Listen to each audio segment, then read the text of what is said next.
నా కింది కనురెప్పలు వాస్తున్నాయి. కారణాలు ఏమై ఉంటాయి? ఇదేమైనా సమస్యనా తెలియజేయండి అని అడుగుతున్నారు. ఈ ప్రశ్నకు డాక్టర్ గారి సమాధానం ఇప్పుడు చూద్దాం. జనరల్గా లోవర్ ఐలిడ్స్లో స్వెల్లింగ్ వస్తుంది అంటే possibilities are a few. Most కామన్గా ఆలోచించాల్సింది blood pressure control. So 24 hours మీ బ్లడ్ ప్రెషర్ కంట్రోల్ ఉందా లేదా అనేది నిర్ధారించడం, అది ఫిజికల్గా పాసిబుల్ కాదు. కాబట్టి మీరు 24 hours ambulatory blood pressure monitoring చేసుకుంటే మీ బ్లడ్ ప్రెషర్ వేరియేషన్స్ ఎలా ఉన్నాయనేది ఒక ఐడెంటిఫై అవుద్ది.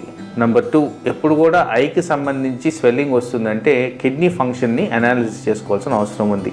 సో మీ కిడ్నీ పారామీటర్స్ నార్మల్ ఉన్నాయా లేదా, like wise urinary examination normal ఉందా, దాంట్లో ప్రోటీనూరియా ఏదన్నా ఉందా లేదా, ఇవి కూడా మీరు గమనించుకోవాల్సిన అవసరం ఉంది. అదర్వైజ్ ఏజ్ రిలేటెడ్గా కాస్త స్వెల్లింగ్ వచ్చేదానికి అవకాశం ఉందని, usually related to posture, the way you position your head. So ఇలా